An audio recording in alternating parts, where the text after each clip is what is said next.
Okay, we are recording. Christina, how are you today? I'm fabulous. I'm so happy to be here in London, actually. I know. We've just had a little chat, and you've come over to London, and you just said, yeah, it's nice. We've got some okay weather, and I had to sort of explain that the the moment we get a tinge of sunshine, we go crazy. We start barbecuing. There's guys walking around with their shirts off.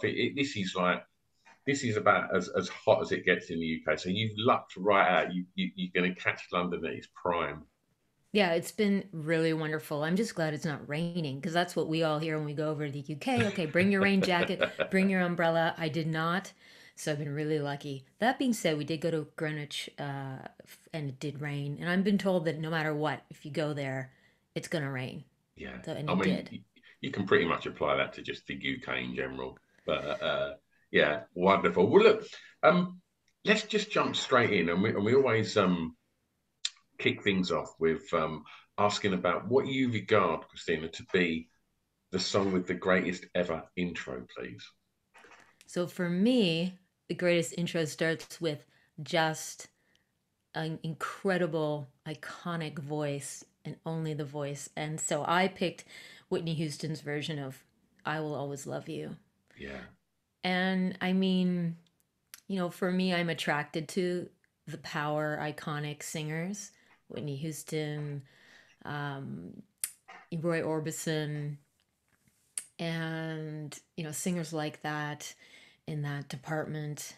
And there's something about her voice that I mean, there's a reason why she's like so iconic, right? And Yeah. it just really resonates with me, and it always makes me cry. This song always makes me cry, even before the tragedy of how Whitney's life ended.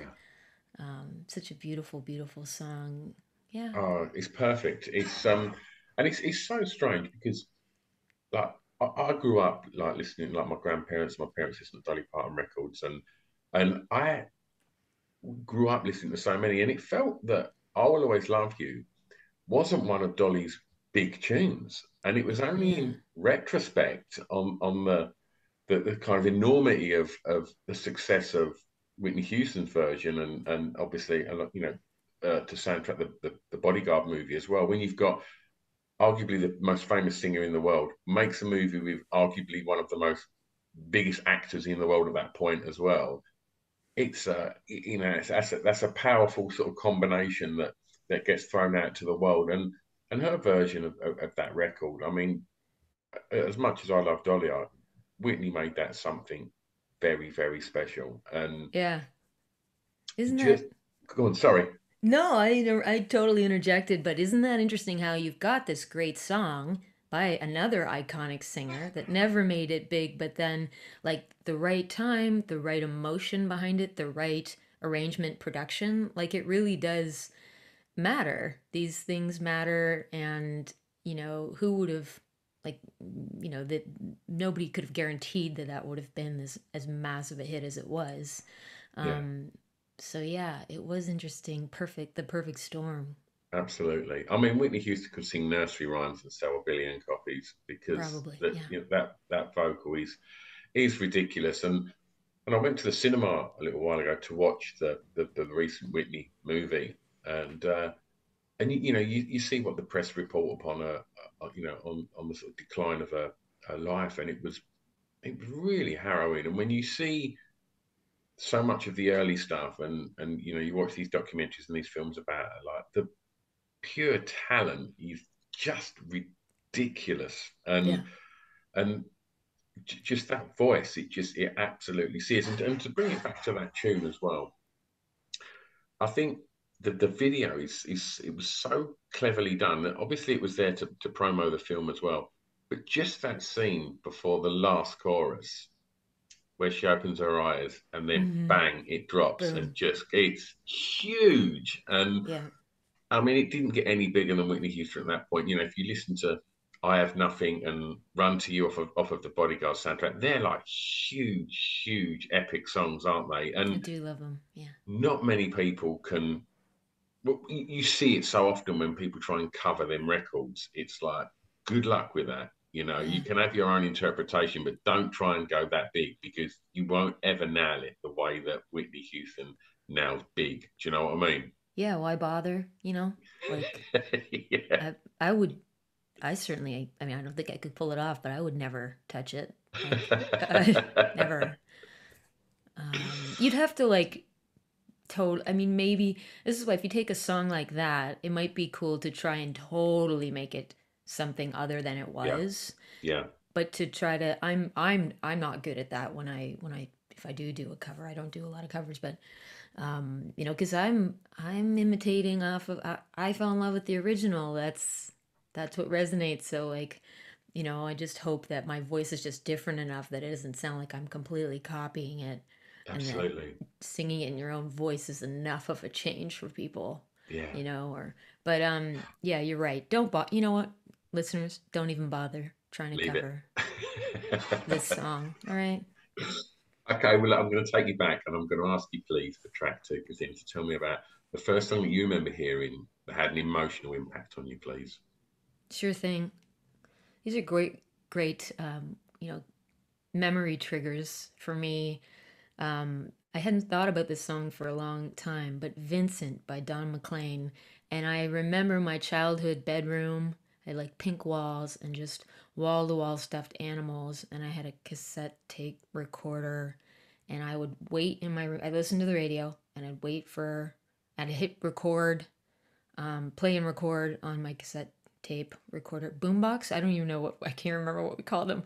Um, and, you know, I would hit just before the song played, and then if I liked the song, I would keep it. I wouldn't record over it.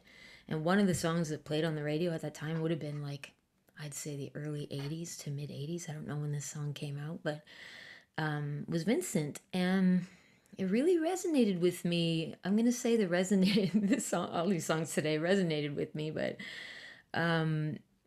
it was I would have been, geez, like, I don't know, 6, 7, 8 years old. And it was the first song that moved me so much that I became obsessed with memorizing the lyrics and singing along. And it was probably the first poem that I got hooked on because it really reads like poetry. It Sure. certainly sings like that. It has this cadence to it that it's like the ultimate exercise in learning how to breathe. And it felt like that for me. Um, it was so soothing, and I think it was the first time that I really started thinking about the character in the song, and I think I felt sorry for the guy. I mean, because ultimately he took his life in the Yeah. songs, what it sounded like, and but he also like it painted the picture. You know, that it was such a vivid description and a rich life that this character had of like, you know, intense like passion and loss and pain. And they mentioned the word artist, and I thought, okay, that's what an artist is. And I thought, well, how cool would that be? You know, there's something mysterious and haunting and about this guy that took his own life, and I guess I was drawn to that. And it sounded like a guy that nobody would listen to, and even after he was dead, some people wouldn't listen. And I guess that resonated with me as a little girl because that's something I could relate with, like being the youngest in a family of boys and um, just not really feeling like I was ever heard. And so I don't know. It's just, yeah. And then the strange thing about this song, Stu, was that, you know, about a decade or so later when I started buying CDs, I ordered a Don McLean's Greatest Hits CD, not knowing, I didn't know Don McLean wrote that song and sang it. And I think I had bought it because American Pie was on it. Oh, And then I listened to that CD, and, you know, because you buy a CD in the olden days, you buy it for like the hit. And then I listened, and Vincent was on it. And I knew all the words from like when I was a little girl. And it was this incredible moment, and I had no one to tell. Nobody would care. Nobody was into that song yeah. where I was from. So it was this private little excitement. I was just like, this is incredible. Yeah. And then years later, I actually had this opportunity to meet Don McLean in No way. passing. So I was playing at the Stan Rogers Festival on the main stage, and Don's set was switched around and he ended up playing before me. And I made this horrible joke after he walks off stage. I go on and I thanked him for opening for me. And, here I'm at like the beginning of my career and I shouldn't have made jokes like that, but I did. And, yeah, I was so grateful because his audience was there. Had Yeah, it been the other way around, they would have just been walking in while I was playing, kind of thing. yeah. Oh, So there's you go. fantastic. There you go. That was a long little, but Vincent was really, yeah, it's a Oh, good memory. wonderful. I mean, you said that you was the youngest of several brothers, and tell us a little bit about um, where you grew up, and tell me about was have you got happy memories of where you grew up? Tell us a little bit of backstory.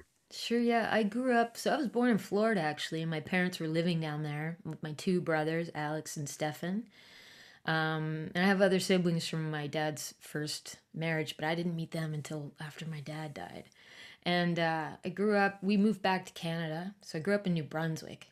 Um, that's in Atlantic Canada. And we moved around a bit. At one point, my dad committed bank fraud and disappeared.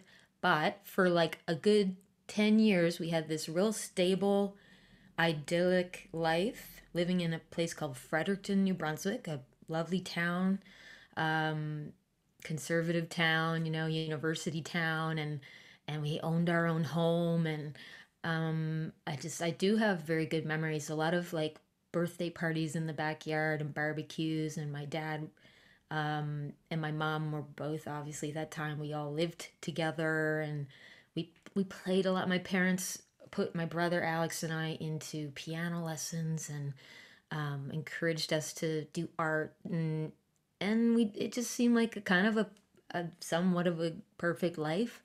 There were hard memories for me too. There's trauma for sure in my background with my father and then my we moved. My father wanted to buy this mansion in Rothsay, New Brunswick, and of course, what little girl doesn't want to live in a mansion, you know? Absolutely. And so we moved, and I for 2 years we lived in this beautiful miniature castle, and then my dad disappeared. He disappeared in the middle of the night. So that was when later years later we found out he had committed bank fraud, and he told me the stories about all this, but obviously longer stories and background. But I do have good memories from growing up. I have some tough memories too from doesn't everybody? Absolutely, absolutely. I think we all have our own shit to process, don't we? I think like, Yeah, um, I mean, you said that your parents encouraged art and sent you and your brother to piano lessons. yeah. Um, was home quite musical? Was there records on at home growing up? My dad had a very extensive vinyl collection, and it's funny. I remember falling in love with like he had a couple of the artists that he would have encouraged me to listen to were the Eurythmics and Tina and Ike. And Yeah, Tina Turner was he had a huge impact on me. He took me to my first and only, but Tina Turner concert in Montreal in amazing. 1993, I believe. That's around when the What's Love Got to Do with It video came out, and that was, just incredible. We actually went to the musical yesterday in London, and that was I bawled my eyes out. Christina, Uh, I saw that about a month ago for the first time. It's outrageous. Do you know what? The scene where she sings River Deep Mountain High oh, done me. Absolutely. I was bawling my eyes out. yeah, It was yeah, so yeah. powerful. Oh, it was so beautiful, so well done, and it was kind of neat to know that Tina was, had some involvement in developing Yeah. that musical as well. Yeah, so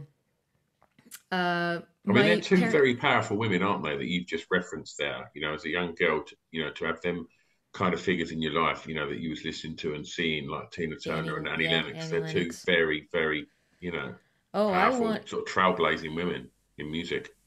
yeah, I wanted to be like them. I wanted to be able to be in music videos and to make somebody feel the way they made me feel. They made Yeah. me feel like I could do something magical, maybe. I wasn't I wasn't feeling very good in my life many times when I was younger and didn't know the way out. And they offered this way out, this vision of what it was really incredible. And of course, I didn't know how to articulate that at the time, but I know that's what it was. Like, I remember feeling different and starting to daydream and like just wondering. And now when you look back on your life and you see where things, where you were led, it's kind Yeah. of it's fun. It's yeah, it's really fun exercise. But my parents didn't play music or sing. But my dad was a huge fan. Both my parents were a fan of the arts, and we would frequent like the theater and go to musicals. And my dad, although he talked about like he was a businessman, he was an entrepreneur, he was a dreamer. He risked big in his life, to the demise of like a lot of people in his life and his relationships. But he didn't know that I became a singer. He died before I ventured off Oh, and did that. really? Yeah. So Oh, he would have like probably been the first one to want to be my manager, or something. Like because when he was really young, he owned production companies and put on shows, and then he, right. started having kids and affairs and complicating his life, and so that went aside. But I think he could have had a life in the arts for sure. Yeah. And my mom she was a nurse. She's a very generous, caretaking kind of person, and I think she's got a lot of creative talents as well, but and hasn't didn't really develop them over the years because Sure. she had to work, and she loved working. She loved being a nurse. But she's a creative woman as well, I think, and I get my entrepreneurial and my like organizational skills and all that from my parents, and they were not like lazy people. They Yeah. worked there every day. They were never bored. So I get that from them. Wonderful. Tell me about a song that reminds you of your time at school, please, Christina. Okay, well, when you said school, I went right to university freshman year. My roommate, we met Angie McDonald, and within 5 minutes, we both were like secret Brian Adams fans. And Brian was playing this acoustic tour in Halifax where we were going to university that fall. So we bought tickets. We go to the concert. By the way, the song is Summer of '69. So I should say that. And why is, well, I'm telling you the story of why. So we get to the concert. We're in like the eighth row or whatever back. And during Frosh Week, is what we call the party first week of university, I befriended a lot of football players who ended up being security at these big concerts. And lo and behold, they bring us right up to the front row. And midway through the concert, Brian is calling people up to be in this like pseudo band to play his a song. He was doing this at all of his shows at that time, and so he pulls up a drummer, guitar player, and so on and so forth. And then he says, "All we need now is a singer." And I was not, I've never written a song. I barely sang. I mean, I dabbled in it and whatnot, but I just threw my hand up because I just wanted to meet the guy. Like you're talking about a girl who, when she was really young, traced a picture of a pony and wrote Brian a letter, and declared my love and adoration. In any That's case, great. so people around me just rallied and pointed at me, and they pulled me up on stage. And Brian put his arm around me and he said, "Hey, what's your name?" And I said, "Christina." And he's like, "What do you want to sing?" And a week before that, or a couple weeks before, he had forgot the words to the national anthem in Canada, and it became like this headline in Canada. So I said, "Oh, Brian, why don't we sing the national anthem?" And the whole auditorium, like it was probably like 12,000 people or whatever, just kind of gasped but laughed. And Brian was sort of like, "You little shit." And he's like, "No, what do you really want to sing?" And I knew all his lyrics, but like, all I could say was Summer '69. I was so nervous. Yeah. So we did Summer '69, and then that's that. So that is the song that reminds me of school. I mean, there's no better reason. I don't think I've done 500 episodes of this podcast, and I don't think I've ever had a reason to pick a song as good as that one. The fact that you've actually got up on stage as a kid and sung it with it was ridiculously cool. Yeah, it was cool. I thought at that time, I thought I had made it. Like I thought, this is it. Like I can die now. I'm 18 years old, and Yeah. yeah, I'm good. I'm famous. I absolutely. mean, let's just talk about Summer '69 as well as a record. I mean, and also as you know, in regards to sort of Canada. I mean, what a what a legacy, that Brian Adams is carving out for himself there. You know, just an absolute pioneer of taking sort of what he does far, as far and wide from Canada across the world. But to talk about Summer '69, because for me, I don't know if it is for you, but he's wrote a lot of great records, but Summer '69 is perfection, isn't it? Like Yeah. lyrically, it's one of them songs because it's the story, and Yep. it's very much you can shut your eyes and you can see it, you know. And just from that very first opening line, I think it's so easy to fall in love with that record because musically it's fantastic. I think it's got one of the greatest middle eights of all time as well. The Yeah. middle eight in that record is fantastic, and it's just a beautiful story about being young and wanting to crack it, and it's very inspiring. Perfect record, perfect record. So you mentioned that at 18 when you done this, you dabbled a little bit in singing, and so you hadn't gone the route of going to university to study music. Like what at what point, what was you doing at university, and what did you want to be at that point? I just drank every day, and I was in business class at that time, business school. And I thought that making it, like, I thought that my future was become a businesswoman, buy fancy clothes, be social, like social and like look good, dress up. I didn't know I could be an artist. I didn't know how to make that happen. I hadn't seen that example in my world. I had never seen a singer songwriter perform. I'd seen a few bands, I'd gone to a couple of massive concerts, but how do you go from nothing to that? Yeah, I had some piano music as a child, background, but I quit at a certain age, um, and so for me, it took my father dying when I was 19 to change my to get I say get back and discover and get back on my path with art.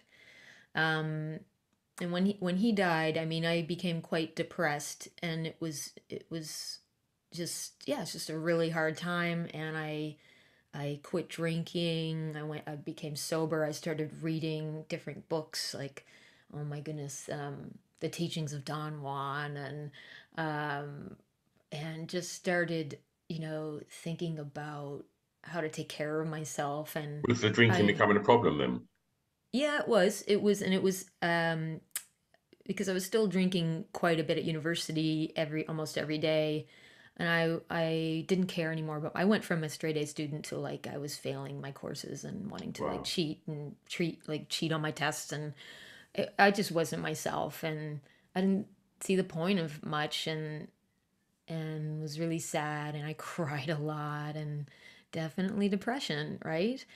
Um, but, like, I'm not someone who can stay in that for long, so I needed to get away, and I went to Austin, Texas, and I got a job as a nanny. And I took the time. I took time away from school and stress and pressure to honestly just kind of like daydream. And my host mom gave me The Gift of an Artist's Way by Julia Cameron. I started journaling. I went out to hear live music. My host parents also encouraged me to go do that. And, like, my host father gave me a cassette tape with Sean Colvin. And I was like, what is this? And found these singer songwriters in Austin that made me want to buy an acoustic guitar. So I did that. And then I went to Germany for a year as a nanny and started writing songs. Then I went back to Austin and stayed for about 3.5 years. And I just went and played open mics, started gigging, did my first record. Like, that was, yeah, I just I threw myself into it, into that world. Um, I figured, what have I got to lose? Like, we're gonna die. I've seen that. My dad died. I thought he was gonna live forever. Yeah. Um, what am I gonna do with my life? Like, what the fuck? Christine, you twice now used the Twice. word daydreaming. I thought you were gonna say twice now you've sworn. No, You've no, you've no, cussed. that's fine. No, but you use the word daydreaming, which I love, and it's It's been amazing the amount of guests, whether they be actors, musicians, comedians, that have used that word daydreaming. And it's not a dirty word. They said I'd be at school daydreaming. And it's like, yes, you should be studying, but if them studies aren't resonating with you and you're Yeah. daydreaming about something way more exciting that's firing you up, I think there's a lot to be said for it. Yeah, like giving yourself time and space um, is so important. Ask yourself what the best question I was asked by a in my first therapy session was, what do you want? Like, what do you want out of life? And then jump ahead to your deathbed. What are you gonna regret if you don't do it in this lifetime? Do you want to have regrets? Um, so when you're afraid of things like getting up and singing in front of people, it's terrifying at Yeah. first, right? Um, but when you think of your death, uh, it kind of gives you the guts to go ahead and be brave and just do it. But yeah, you need to, like, if you want to be a creator, you have to make space. It doesn't have to be a lot of time, but make space to sit there and just kind of contemplate and write things down, journal, like list make. What do you want to do? Let's draw maps like of the projects that come up in your mind, and how do you connect the dots. And it's really important. And when I don't do that stuff, make time for that, then you can keep yourself busy with a million things, right? And Yeah. bookkeeping and accounting and boring shit. So months can pass, years without creating anything and or having real joy in your life. Tell me about the first record you remember buying. Sure thing. It's funny because I record and song. Okay, so Song, yeah, yeah, track. no, it's okay. It was actually a record because the song was on it. So I went on this mission when I was a teenager because my dad was a big Roy Orbison fan, another power singer. Absolutely.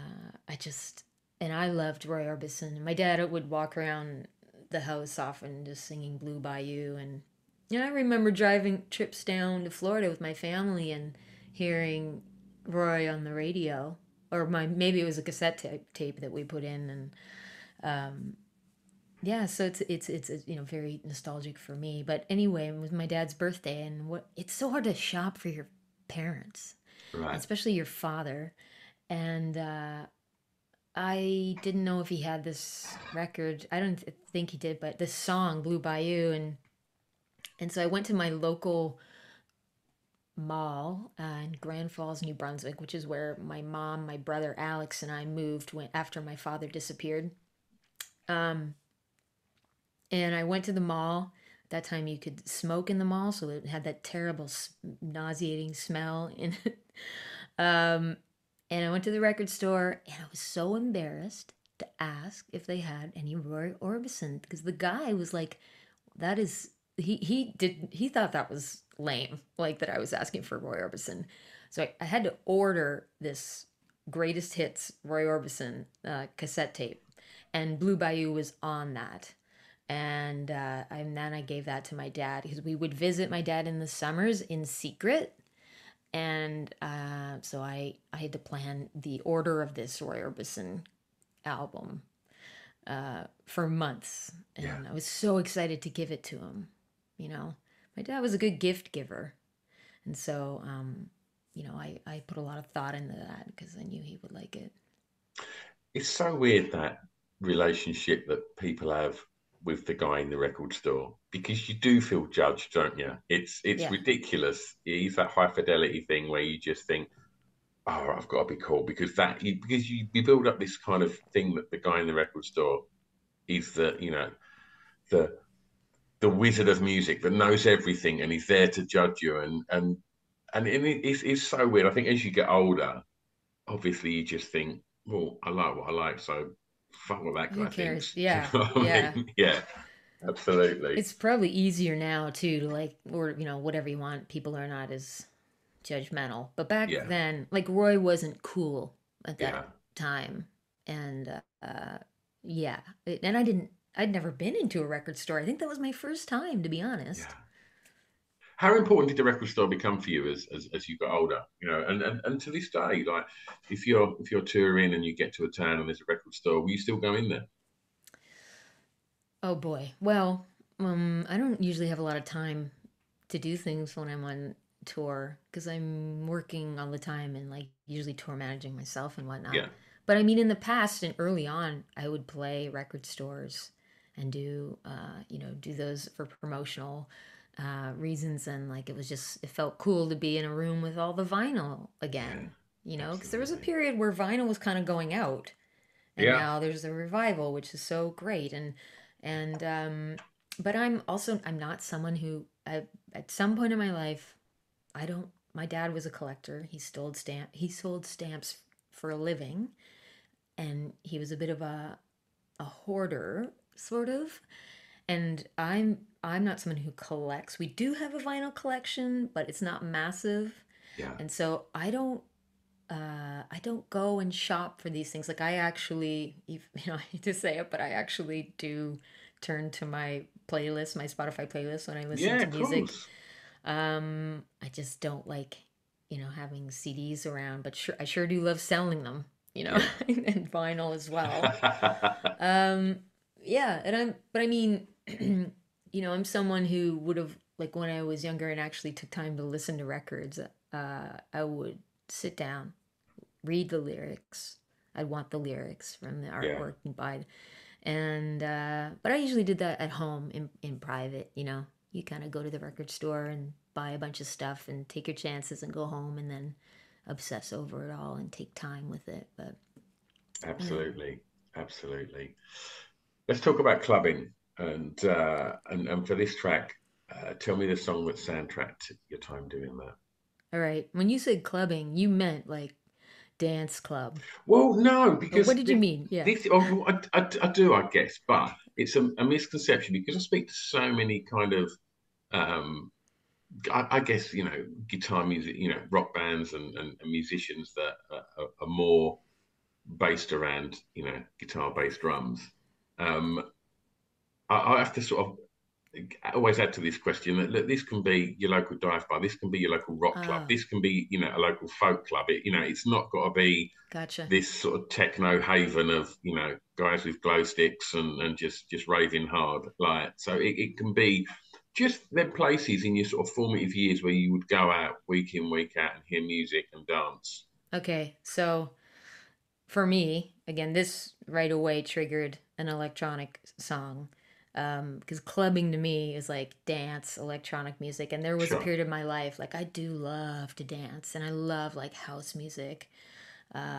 And I don't go do that anymore. But when I was really young, I did it for a brief period of time and it helped me get on my path, whatever, got me from one place to another. So when I lived in Germany as a nanny in 1999 to 2000, the first 3 months I lived in this tiny town called uh, Salzgitter.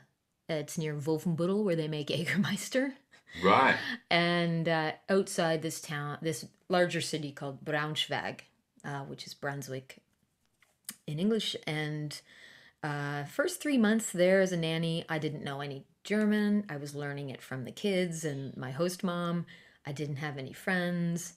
And finally, I got the guts to take the local transit by myself and go venture into. I wanted to find a place to dance. Um, so I found this little club called Luna Bar, and every Saturday night, while I was a nanny, I would go and dance all night long to the house music. I met all these friends there. I'm still in touch with a couple of them, 23 years later. And one of the songs that I discovered around that time was Bob Sinclair's My Only Love. And it kind of starts off with this, like, I don't know, this synthy kind of siren beep, beep, beep, beep. And then this sort of like jungle rhythms. And I mean, my body just like, it took over my body. I sort of like felt possessed, but in the best way. And it made me so happy.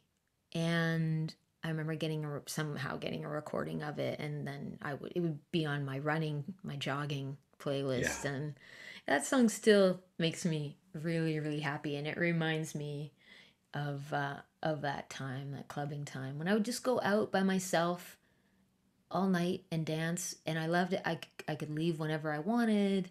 Um, I was also sober at that time, and I remember for me it represented a time of like not needing any substances to be authentic and like dance, because when you're younger, like you need all these things in order to get up and have the courage to do something like dance. And I didn't need that.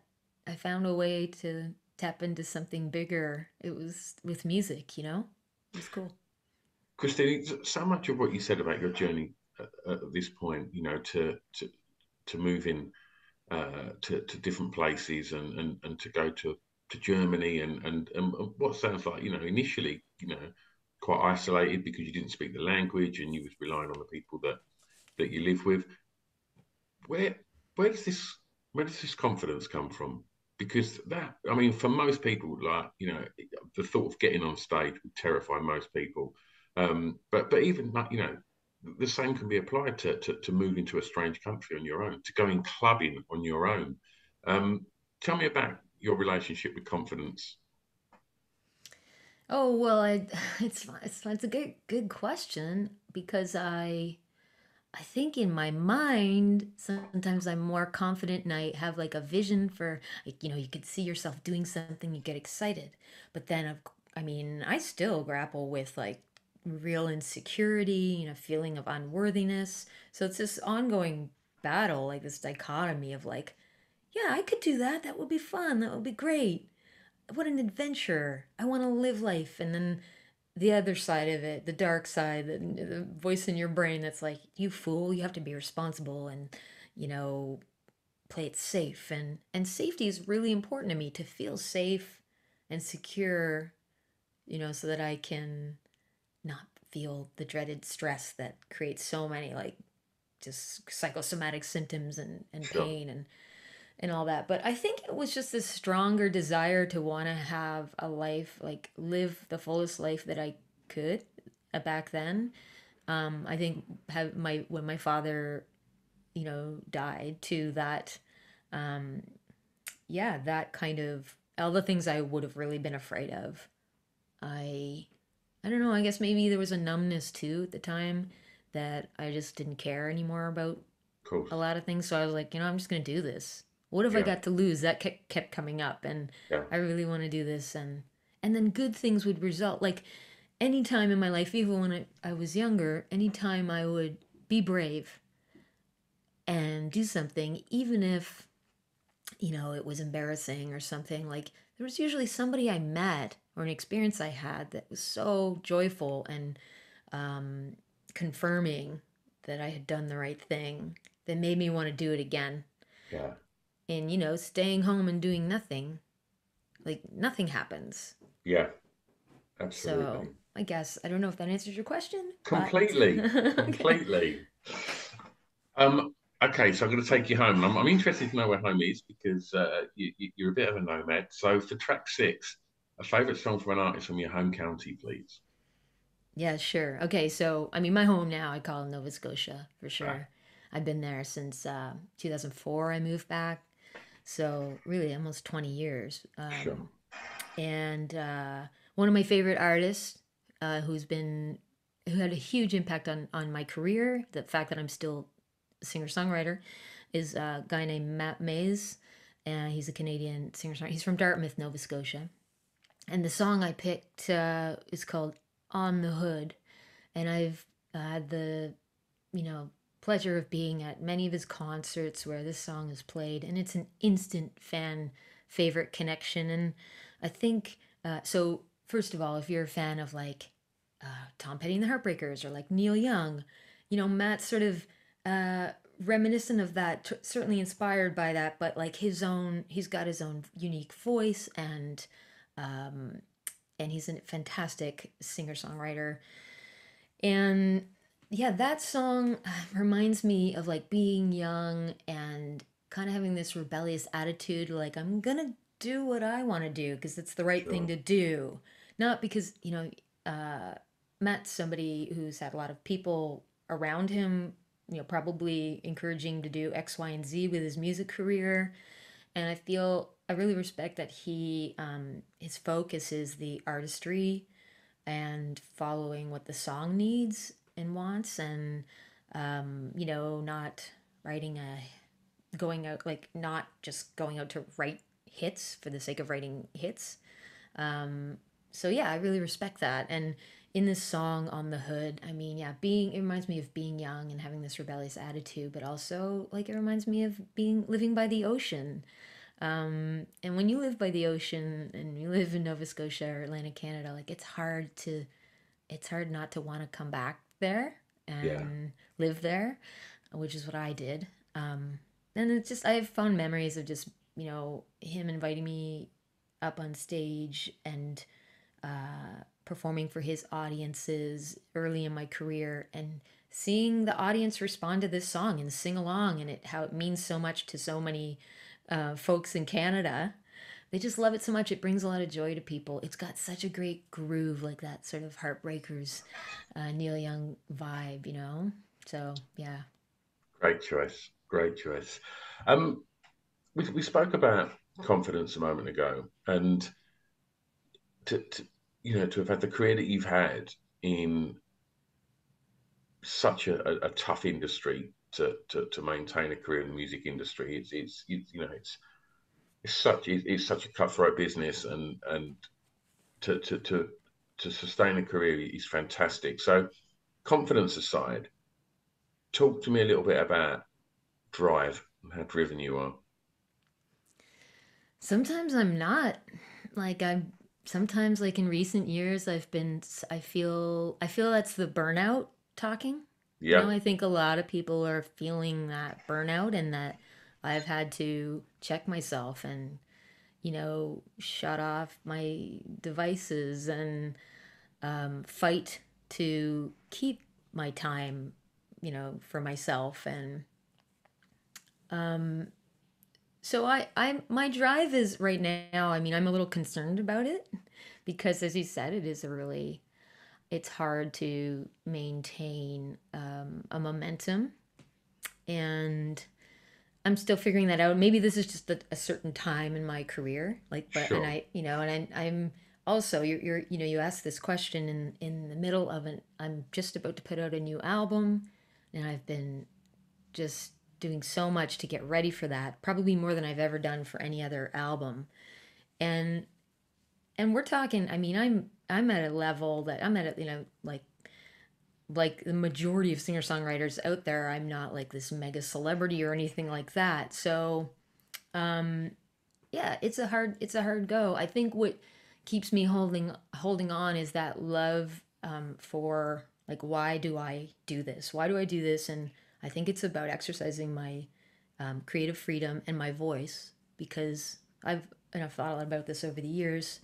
When I was a little girl, I felt like I was silenced, and that's through my trauma that happened to me. And I found with songwriting and then singing, telling your story, I found it really cathartic. I found connection with people and a purpose, and I guess my gift, my voice, my main instrument that I'm always trying to develop. Like, and then there's things along the way that get me excited. I love the different projects and collaborations. There's just so much about what I do that I love. So the things that stress me out about it, like trying to find money to do what you love, and just trying to hit deadlines and all those things. Like, I guess all the things I love about it just do outweigh all the stressful things, and I just try the best I can to manage and keep my life as simple as I can. But yeah, it's hard, and I struggle with it. Okay.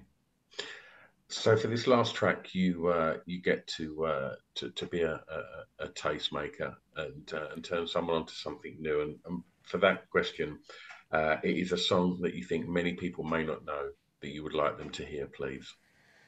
Oh my gosh. Thank you for asking, Stu. I would love for you all to listen to my dear friend, he's one of my best friends. Ryan McGrath has a song called After All. It's on his Pink Lark EP, and you can find it on Spotify. He's one of these iconic singers. He really is. And he's got a very unique voice as well. And first of all, I love the way the acoustic guitar in this song was recorded because you can really hear all the emotion that this particular guitar is capable of. But, like any good guitar sound, you need a great player. And, Ryan, I feel like the sound that comes out of the guitar comes from within the person playing it. So you hear the emotion in the guitar playing, but you also hear it, in his voice.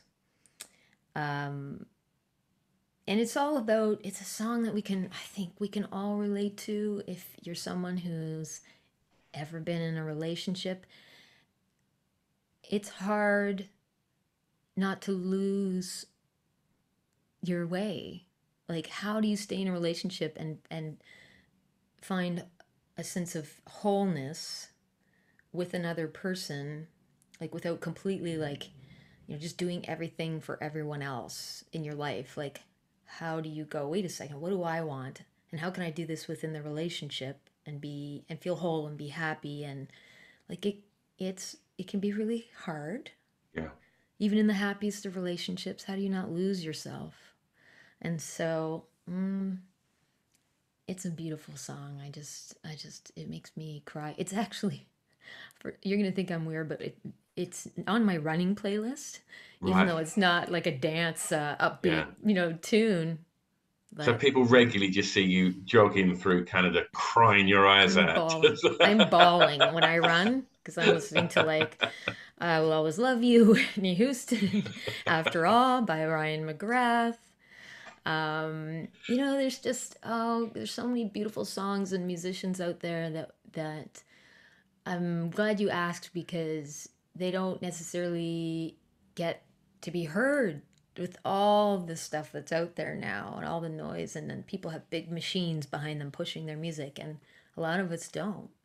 So yeah, I'm glad you asked about That's Ryan. the exact reason I put that question in there. And we make it really easy for people to go and check out them records because we put together a little Spotify playlist to accompany the podcast with all of the tracks that we've spoken about today, and obviously your music. So let's talk about your music. So what's happening? Well, I just released a single called Little Princess with this wild music video directed by Brendan Henry. I actually got to wear a motion capture suit, sorry. And so I play myself in my home in Nova Scotia. And then I take a trip into outer space and I play this character LP, Little Princess, that's out in space. And it's actually me in space. It's wild. So we put out that single. It's the fourth single's coming out before the album comes out for my album Storm. That's 11 tracks, and we'll have vinyl CDs, and all that's available on my Bandcamp for pre-order now. And then my husband and I, Dale, who's my guitar player and co-produced this album, we head out to tour in Europe. So we've got about 35 plus dates this fall in Europe, mainly Germany, Austria, Switzerland, Netherlands. And then hopefully next year we'll do some Canada. But hey, we're back in the UK in March for about 3 weeks. So I'm really looking forward to that. Oh, fantastic. And Christina, if people want to keep up to speed with releases, tour dates, anything else that you're up to, where's the best place to keep up to speed? Thank you for asking. ChristinaMartin.net. And there's a link there to my podcast as well, Chat with Heart. And all my music, my tour dates, my videos, everything. ChristinaMartin.net. Links to socials like Instagram is where I usually do my posts, and Facebook. Yeah. Fantastic. Well, look, if it's cool with you, Christina, when this comes out, we'll tag you in everything. So people, if they're not following you already on the socials, they can go and do so. Yeah. Can you imagine if I'd said, no, Stu, that's okay. Please don't No, tag me. that. That's Please do so not do that. embarrassing. I'll be like, Can right, you? no, wrap this up. Cannot work with this woman. She's Yeah. outrageous. Yeah. For 50 quid. For 50 quid, you could tag me. How about that? Yeah, let's do that. Love it. God. Christina, I've had such a lovely time talking records with you. Honestly, thank you so much for coming on. You're awesome. Thank you for having me. Absolute pleasure. I'm going to press stop, but don't go anywhere. Okay.